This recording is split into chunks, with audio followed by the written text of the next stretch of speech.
Yes, Senator Karungo, Thangwa.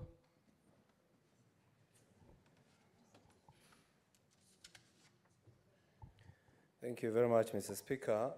My question to the CS, whom before we started running for this seat, we used to look up to him, you know. We were learning from him, and even now, when he is now in that position, he's still our role model. Mr. Speaker, I'm going direct to the question. We all agree as a Senate that police need to be facilitated to execute their mandate. In line with that, out of 15 police divisions in Kiambu County, 5 do not have police vehicles.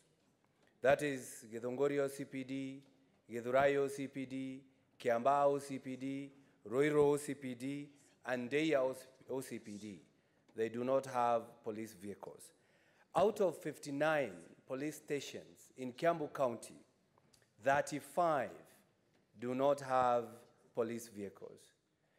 My question is to the good CS, when are you likely to facilitate these police officers, and especially at this time when we are fighting floods and insecurity in some areas in Kiambu County? Thank you. Mr. CS. Thank you, Right Honorable Speaker, sir. I think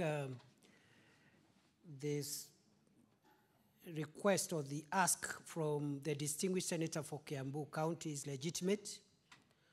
At the moment, Right Honorable Speaker, out of the 1,300 police stations we have in Kenya, about 700 do not have vehicles. That is nearly, actually more than half of the police stations of our country. A number of police divisions are also they do not have facilities. And for the last 1 year, we have been engaged as a ministry with the National Treasury so that we can renew and expand the leasing program, which had provided us with a space to be able to equip and provide vehicles for our law enforcement officials. Because of the fiscal situation that the country has been going through in the last 2 years, we've been negotiating with Treasury because our demand for police, Ngao, and all the players, including DCI, was actually we were asking for 4,000 vehicles through the leasing program. But we've been brought to reality that the economy cannot carry that request. And I think last month, we are almost, the last 1 month, 2 weeks, we are almost agreeing for an allocation of 1,600 vehicles for all our agencies in the Interior Ministry, which we shall allocate to the various agencies prudently and on a need basis, giving priority to the police because they are on the front line of law enforcement and making sure that we have public safety. And therefore, I want to assure the distinguished senator for Kiambu County, who almost got me worried when he said they used to look up to us. And then I almost asked what happened. And then he acquitted himself by saying that we still do. And I still remain available to support a brilliant young leadership that I see in both houses of parliament. And as I said this, and it's a sincere statement, I think the Senate is, as it should, doing even better than the previous houses, and that's what it should. I have always told the leader of the majority that he's likely consequentially to be the greatest majority leader until he is dethroned by another majority leader who will succeed him later. So he has the title now as the greatest majority leader of the Senate. Having said so, Right Honorable Speaker, I want to assure the Senator for Kiambu we should remain in touch so that when we finalize the contracting of the new leasing equipment, We will give priority to the needs of Kiambu. We may not give you everything, but definitely we will give you more equipment, more vehicles for Kiambu, as we also give to the rest of the country. Thank you, CS, and it's good to know that you've elevated the majority leader to a goat. Yeah. Senator Joseph Kithuku. Thank you very much, Honorable Speaker. Honorable Speaker, I wish to take this opportunity and congratulate Waziri for the good job that he is doing. Honorable Speaker, Lamu has been in the limelight for a very long time for the obvious bad reasons. But Mr. Speaker, I want to say that I want to congratulate the Honorable Waziri because of the good job that he has done to Lamu. Lamu is now a very peaceful county, and Waziri, you have done a very good job. And for the since 2014, Waziri, we have had a lot of security problems, but as at now, Waziri, things are doing very well. Now, I wanted to ask Waziri two questions. Senator of Lamu, you can only ask one question. That is okay. I stand guided, Honorable Speaker. Honorable Speaker, we have a sub-county in Lamu that was gazetted a while ago. That is Lamu West sub-county that is supposed to be constructed at Mpeketoni, being its headquarter, Honorable Speaker. I wanted to know from Waziri, what is the government preparing, or what is the government intending to do to see to it that that sub-county headquarter is constructed.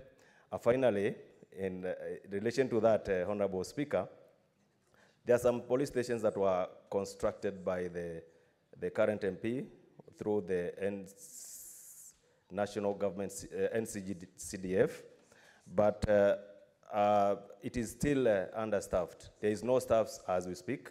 So what is the minister planning to do to see to it that those police stations are staffed?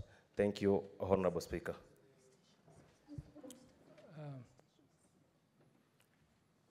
I see a lot of interest in this question, and I'm not sure if we're going to have enough time to take the other two questions that are remaining. So I would want to ask senators to be very brief, and probably we'll take 3 questions so that the CS can answer 3 questions at the same time, so that we can proceed much faster. Senator Steve Lelegwe. Thank you, Mr. Speaker. I have one supplementary question to the Cabinet Secretary, and my question is, can the Cabinet Secretary update the House on the timelines for gazetting the next batch of the new administrative units that have met the threshold for upgrade, particularly those that are facing security challenges? Thank you, Mr. Speaker. Senator Oburu Oginga. Thank you, Mr. Speaker. The Waziri is in very familiar territory, having been the Deputy Speaker here.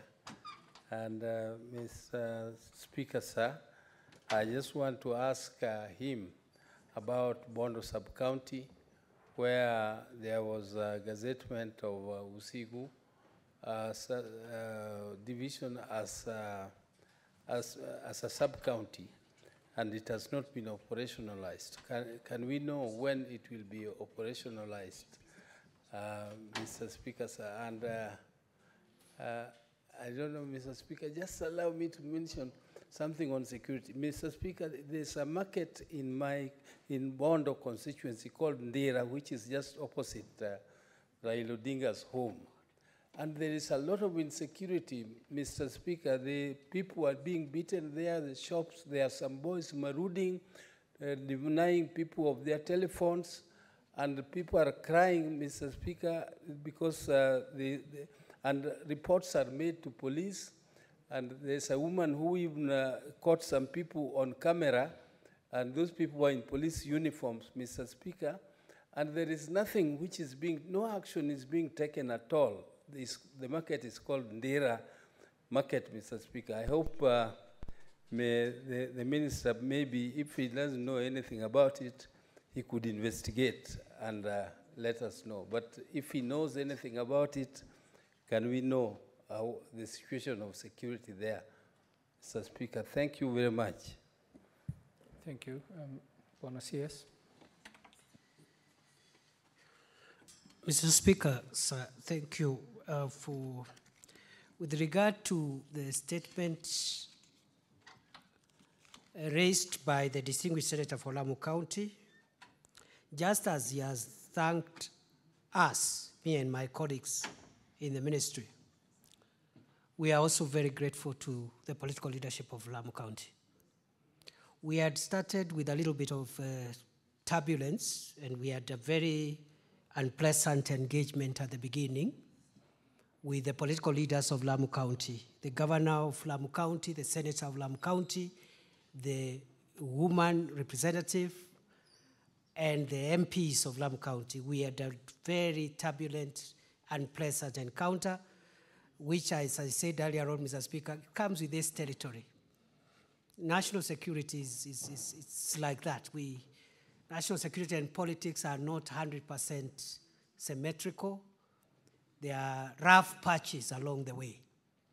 And I can see others here, some of them looking at me, whom we have had some moments. And later on, those moments have gone, and we have the good moments. So I am very grateful to the political leaders of Lamu County and the current normalcy that we continue to engage, although we are still on high alert. Much of it has been contributed by the maturity, sobriety, and the leadership of Lamu County. We're very grateful. Many of our problems, national security problems, are caused by us. We sometimes take advantage of insecurity.